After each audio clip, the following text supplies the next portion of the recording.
سورۃ النازعات کا آغاز کر دیا گیا تھا اور 2 جمعۃ المبارک کے وعظ و نصیحت اسی پر مبنی تھے، اور اس کی پہلی 5 آیات پر سیر حاصل گفتگو کافی ڈیٹیل اور تفصیل کے ساتھ آپ احباب کے سامنے پیش کی۔ سورۃ النازعات کی جو پہلی آیات ہیں ان کا فقط ترجمہ کر کے اگلی آیت نمبر 6 سے آج کے بعض کا آغاز کرتے ہیں۔ اللہ وحدہ لا شریک ارشاد فرماتا ہے، اعوذ باللہ من الشیطان الرجیم، بسم اللہ الرحمن الرحیم، والنازعات غرقا۔ اللہ تعالیٰ فرماتا ہے قسم ہے مجھے ان فرشتوں کی جو جسم میں ڈوب کر کھینچ کر روح نکالنے والے ہیں۔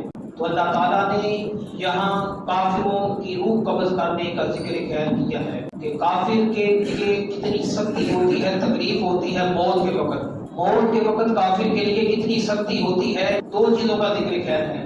کافر کے جسم میں ڈوب کر کھینچ کر اس سے روح کو نکالتے ہیں۔ والناشطات نشطا، قسم ہے ان فرشتوں کی جو مومن کی روح کو بڑی آسانی کے ساتھ قبض کرتے ہیں۔ تو ان 2 آیتوں کے اندر کافر کی روح اور مومن کی روح قبض کرنے کا تذکرہ آپ نے تفصیل کے ساتھ سنا۔ والسابحات سبحا، قسم ہے ان فرشتوں کی جو مومن کی روح کے ساتھ تیرتے ہیں، یعنی سفر اختیار کرتے ہیں کہ مومن کی روح کو نکالا جاتا ہے، کس طرح آسمان دنیا پر لے جایا جاتا ہے، اس کے ساتھ کیسا پروٹوکول کیا جاتا ہے، یہ آپ نے ذکر خیر اس کا تفصیل کے ساتھ سنا۔ فالسابقات سبقا، قسم ہے ان کی جو سبقت لے جانے والے ہیں، جو اللہ وحدہ لا شریک کے حضور جانا چاہتا ہے، وہ کہتا ہے میری روح میرے جسم سے جلدی نکالو تاکہ اللہ وحدہ لا شریک کی طرف میں جا سکوں۔ وہ اس روح کے ساتھ بھی مبالغہ چاہتا ہے کہ جلدی جلدی میرے جسم سے میری روح کو نکالا جائے تاکہ آسمان دنیا پر مجھے لے جایا جائے۔ جلدی جلدی میرے جسم سے میری روح کو نکال دو تاکہ اللہ کے حضور میں پیش ہو سکوں۔ فالمدبرات امرا، قسم ہے ان فرشتوں کی، یہ دیکھیں 5ویں قسم کے اللہ وحدہ لا شریک نے آغاز میں فرمائی۔ فالمدبرات امرا، قسم ہے ان فرشتوں کی جو اپنے امور سر انجام دینے میں غفلت کا مظاہرہ نہیں کرتے، بڑی تدبیر کے ساتھ، بڑے احسن طریقے کے ساتھ اللہ تعالیٰ نے جو ڈیوٹیاں لگائی ہیں ان امور کو پورا کرتے ہیں۔ 2 جمعۃ المبارک میں یہاں تک سیر حاصل گفتگو آپ احباب کے سامنے میں نے بیان کی کہ کس طرح فرشتے اپنی ڈیوٹیاں سر انجام دینے میں غفلت کا مظاہرہ نہیں کرتے، بلکہ آنکھ جھپکنے کے مقدار بھی غفلت کا مظاہرہ نہیں کرتے۔ ملک الموت روح قبض کرنے پر قابض ہے۔ اسرائیل علیہ السلام کا کام ہی یہ ہے، روح قبض کرتے ہیں، کوئی غفلت کا مظاہرہ کرتے نہیں۔ اسی طرح دوسرے فرشتے حضرت جبریل نے بھی اسرافیل علیہ السلام اور میکائیل علیہ السلام کے ذمہ جو ڈیوٹیاں ہیں وہ سر انجام دینے میں کوئی غفلت کا مظاہرہ نہیں کرتے۔ یہ 5 آیات آپ نے 2 جمعۃ المبارک کے بعد میں اسی پر ان کا ترجمہ تفصیل کے ساتھ اور تشریح آپ احباب سن چکے ہیں۔ آج نماز کے لیے آیت نمبر 6 آیت نمبر 6 میں اللہ وحدہ لا شریک ارشاد فرماتا ہے، یوم ترجف الراجفہ، اس دن کا ذکر خیر اللہ وحدہ لا شریک کر رہا ہے۔ یوم اذن، اس دن، ترجف کہتے ہیں تھر تھرانے کو، یوم اذن اس دن، ترجف الراجفہ تھر تھرائے گی، تھر تھرانے والی۔ اللہ وحدہ لا شریک نے قیامت کے دن کا ذکر خیر یہاں کیا ہے۔ اس دن تھر تھرائے گی، تھر تھرانے والی سے کیا مراد ہے کہ قیامت کا ذکر خیر اللہ وحدہ لا شریک کر رہا ہے کہ اس دن زمین پر زلزلہ برپا ہوگا، زمین پر ایسا زور کا زلزلہ ہوگا۔ یہ دنیا کے زلزلے تو لوگوں نے دیکھے ہیں، سن بھی رکھے ہیں کہ ان کی شدت اتنی تھی، نقصان اتنا ہو گیا، لیکن وہ جو زلزلہ آنے والا ہے کسی کے وہم و خیال میں بھی نہیں ہے۔ وہ بڑا سخت دن ہے، اس دن کی سختی کو اللہ وحدہ لا شریک نے یہاں بیان فرمایا ہے۔ اس دن سختی کا عالم یہ ہوگا، تھر تھرائے گی، تھر تھرانے والی، کانپے گی، کانپنے والی، ہلا دی جائے گی، ہلانے والی جسے اللہ وحدہ لا شریک ہلا کر رکھ دے گا۔ تو اس سے مراد زمین ہے، اس کی جو صورت ہے اس کو بدل کے رکھ دے گا۔ تتبعها الرادفہ، پیچھے آئے گی، اس کے پیچھے آنے والی۔ تو قیامت کا ذکر خیر ان دونوں آیتوں کے اندر اللہ وحدہ لا شریک نے خاص کر ذکر کیا ہے۔ زمین پر زلزلہ برپا ہوگا تو نیچے سے اوپر تک اس میں جنبش پیدا ہو جائے گی، اس میں لرزہ پیدا ہو جائے گا، کم کپاہٹ اس کا مقدر ہو جائے گی، جو کہ اللہ وحدہ لا شریک کی طرف سے اس کو اشارہ ہو۔ قلوب یومئذ واجفہ، قلوب کہتے ہیں، قلب کہتے ہیں دل کو، قاف کے اوپر 2 نقطے لام اور با کو جوڑے تو قلب بن جاتا ہے، قلب کہتے ہیں دل کو، اور اگر قاف ڈنڈے والا ہو پھر کتا بن جاتا ہے مانا۔ قاف کے 2 نقطے لام اور با، اس کو جوڑا جائے تو قلب اس کی جمع قلوب آتی ہے. قلوب یومئذ واجفہ، کتنے دل اس دن تڑپتے ہوں گے، منہ کو آ رہے ہوں گے کہ قیامت کی ہولناکی کو دیکھ کر کتنے دل ایسے ہوں گے جو تڑپتے ہوں گے. دلوں کی کیفیت کو اللہ وحدہ لا شریک نے اس آیت میں بیان فرمایا. اس کی وجہ کیا ہے؟ قلوب یومئذ واجفہ کہنے کا مقصد کیا ہے؟ کہنے کا ایک مقصد تو یہ ہے کہ جس کے دل میں کفر اور شرک نے بسیرا کر دیا اس کا حال یہ ہوگا، جس کے دل میں ایمان کا گیا ہوگا اس کا حال اور ہوگا. یہ ذکر خیر کیا جا رہا ہے کہ کافر کے ہوش تو نہیں جائیں گے، اس کے دل کی کیفیت یہ ہوگی. ابصار وہاں خاشعہ، اور ان کی جو آنکھیں ہیں وہ جھکی ہوں گی. اس سے مراد منافقین ہیں، منافقوں کی آنکھیں جھکی ہوں گی. کافروں کے دل پریشان ہوں گے. پہلی آیت کافروں کے حال کا ذکر ہے. کافروں کے جو دل ہیں وہ پریشان ہوں گے. اسے کتنے ہی ایسے دل ہیں جو رجیدہ ہوں گے، اس میں ایسی سوچ ہوگی آج ہم بچنے والے نہیں. اور کتنے ہی دل اسے خوش ہوں گے کہ اللہ تعالیٰ کا کرم ہمارے لیے ہوگا. کتنے لوگوں کی آنکھیں اس دن جھکی ہوئی ہوں گی، ندامت کی وجہ سے، شرمندگی کی وجہ سے، منافقت کی وجہ سے، کفر کی وجہ سے، شرک کی وجہ سے ان کی آنکھیں جھکی ہوں. تو حضور اکرم صلی اللہ علیہ وآلہ وسلم نے فرمایا قیامت کے دن جب لوگوں کو قبروں سے اٹھایا جائے گا، ان کے جسم پر لباس نہیں ہوگا، بے لباس ہوں گے. تو حضرت عائشہ صدیقہ رضی اللہ تعالی عنہا نے عرض کیا یا رسول اللہ یا حبیب اللہ، وہاں پھر کیسی بے پردگی ہوگی؟ فرمایا ہے عائشہ وہ ایسا وقت ہوگا کسی کو کسی کی طرف دیکھنے کی نہیں پڑی ہوگی، کوئی کسی کی طرف نہیں دیکھے گا، بلکہ ہر ایک کو نفسی نفسی پڑی ہوگی.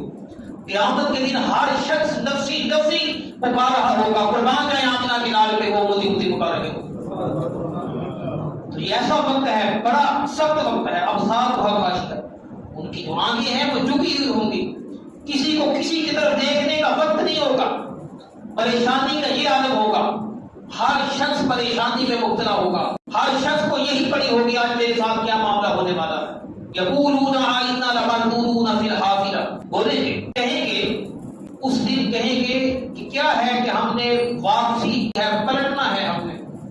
آئنا لمردودون فی الحافرہ، حافرہ کہتے ہیں واپسی کو، پلٹ جانے کو، اسی حالت میں جس حالت میں اللہ وحدہ لا شریک نے وعدہ کیا تھا کہ تمہیں مرنے کے بعد مبعوث کیا جائے گا، مرنے کے بعد اٹھایا جائے گا، مرنے کے بعد تمہیں زندہ کیا جائے گا، ایک دن میری بارگاہ اقدس میں حاضر کیا جائے گا. اس کا ذکر خیر اللہ وحدہ لا شریک نے اس آیت کے اندر فرمایا. یقولون کہیں گے وہ آئنا، کیا تحقیق ہم یہ بات ہو چکی ہے، ثابت شدہ ہے، لمردودون فی الحافرہ، لٹائے جائیں گے پہلی حالت میں، یعنی ہمیں پھر موت کے بعد زندہ کر دیا جائے گا. اذا كنا عظاما نخرة، کیا ہم ہو جائیں گے ہڈیاں گلی ہوئی؟ یعنی کہ ہم پر موت واقع ہوگی تو موت کے بعد یہ ہے کہ ہماری جو ہڈیاں ہیں ان کا سرما بن جائے گا، ریزہ ریزہ ہو جائیں گی، بسیطہ ہو جائیں گی، پرانی ہو جائیں گی. تو ان ہڈیوں کو سوچ کر کافر مجبور ہوں گے کہ جب ہمیں ان ہڈیوں کا ہمارا حال یہ ہوگا کہ ریزہ ریزہ ہوں گی، چورا چورا ہوں گی، بسیطہ ہو جائیں گی، گلی سڑی ہو جائیں گی، تو اللہ وحدہ لا شریک پھر بھی ہمیں اٹھائے گا. تو یہ سوچ ہمیشہ سے کافروں کا وتیرہ رہی ہے اور وہ اس پر مجبور رہے ہیں اور یہی کہتے رہے ہیں کہ یہ کیسے ممکن ہے، یہ کیسے ہو سکتا ہے. کہتے ہیں کہ یہ کیسے ہوگا، تلک اذا کرۃ خاسرہ، اگر ایسا ممکن ہوگا یہ تو پھر نقصان کا سودا ہے، پھر تو یہ گھاٹے کا سودا ہے. ہم نے جب پلٹ کر دوبارہ اللہ تعالیٰ کی بارگاہ اقدس میں ہمیں حاضر کیا جانا ہے تو پھر تو اس کے اندر نقصان ہی نقصان ہے، خسارہ ہی خسارہ ہے. جب ہم پلٹ کر اللہ تعالیٰ کی بارگاہ میں، ہمارا تو ایمان یہ ہے کہ پلٹ کر اللہ تعالیٰ کی بارگاہ اقدس میں جانا ہے. تو کافر بھی یہی بات کرتے ہیں لیکن تنزیہ کرتے ہیں، مذاق اڑانے کے لیے کرتے ہیں. یہ تو ہمارے لیے نقصان کی بات ہے اگر ایسا ہوگا. تو بولتے ہیں کہ اگر ایسا ہوگا تلک اذا کرۃ خاسرہ، جبھی تو یہ اس وقت ہم میرے نقصان میں ہوں گے، میرے گھاٹے میں ہوں گے. فإنما هي زجرۃ واحدہ، سوائے اس کے نہیں ان کے لیے ایک جھڑکی ہوگی، ایک جھڑکی ہوگی. اللہ تعالیٰ اسرافیل علیہ السلام کو زمین کے نیچے سے زندہ فرمائے گا. تو جب وہ زمین کے نیچے سے زندہ ہوں گے تو ایک آواز پیدا ہوگی، چنگاڑ پیدا ہوگی، خوفناک آواز پیدا ہوگی جس سے زمین میں لرزہ پیدا ہوگا اور کپکپاہٹ اور زیادہ شدت اختیار کر جائے گی. اسرافیل علیہ السلام ایک سور وہ ہے جب پھونکیں گے سب تباہ ہوگا، ایک سور وہ ہے جب وہ پھونکیں گے مردے زمین سے باہر نکل جائیں گے۔ تو یہ اس سور کا ذکر ہے کہ جب زمین میں لرزہ پیدا ہو جائے گا تو اللہ تعالیٰ ان کو زمین کے نیچے سے زندہ فرمائے گا۔ ایک وقت ایسا آنے والا ہے جتنے زندہ تھے سب کو موت آنی ہے، کوئی فرشتہ روئے ارض پر نہیں بچے گا۔ ہر فرشتے پر بھی اجل کا وقت مقرر ہے۔ جب یہ سب کچھ ہو چکا ہوگا، جب سب کچھ مقدر بن چکا ہوگا، پھر اب کہا جائے گا کہ تم لوگوں کو زمین سے اللہ وحدہ شریک کا جب اذن ہوگا، حکم ہوگا، تو اسرافیل علیہ السلام کو زندہ کر دیا جائے گا، زمین کے نیچے سے وہ باہر تشریف لائیں گے اور لرزہ پیدا ہوگا، خوفناک چنگاڑ ہوگی، آواز ہوگی۔ فَإِنَّمَا هِيَ زَجْرَةٌ وَاحِدَةٌ، ایک ایسی خوفناک آواز ہوگی جو ان کی ڈانٹ کے لیے ہوگی، ٹپٹ کے لیے ہوگی، جو ان کو بے بس کر دے گی، مجبور کر دے گی۔ ان کا کوئی بس نہیں چلے گا، کوئی داؤ پیچ نہیں چلے گا۔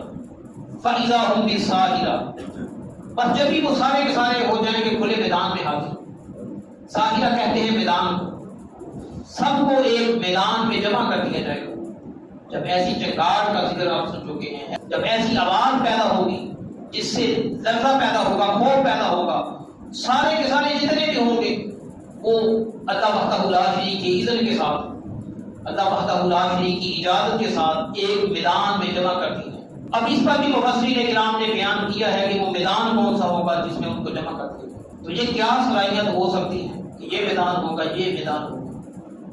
بہتر یہی ہے کہ اس کی نسبت اللہ کی طرف کر دی جائے۔ بہتر حل یہی ہے، بہتر بات یہی ہے کہ اللہ ہی جانتا ہے وہ کون سا میدان، کیسا میدان ہوگا جہاں لوگوں کو جمع کیا جائے گا۔ میدان حشر ہوگا، میدان عرفات ہوگا، یا کوئی اور میدان ہوگا جو اللہ وحدہ لا شریک کی نظر میں ہوگا۔ تو یہ نسبت اللہ تعالیٰ کی طرف کا بہتر، اللہ وحدہ لا شریک کی طرف کا دینا، اس سے یہ ہوتا ہے کہ اللہ پر انسان کا جو تقویٰ ہے وہ مضبوط ہو جاتا ہے۔ جب تقویٰ مضبوط ہو جاتا ہے، یقین مضبوط ہو جاتا ہے، تو پھر انسان کی نیکی کا اجر بھی اللہ تعالیٰ بڑھا دیتا ہے۔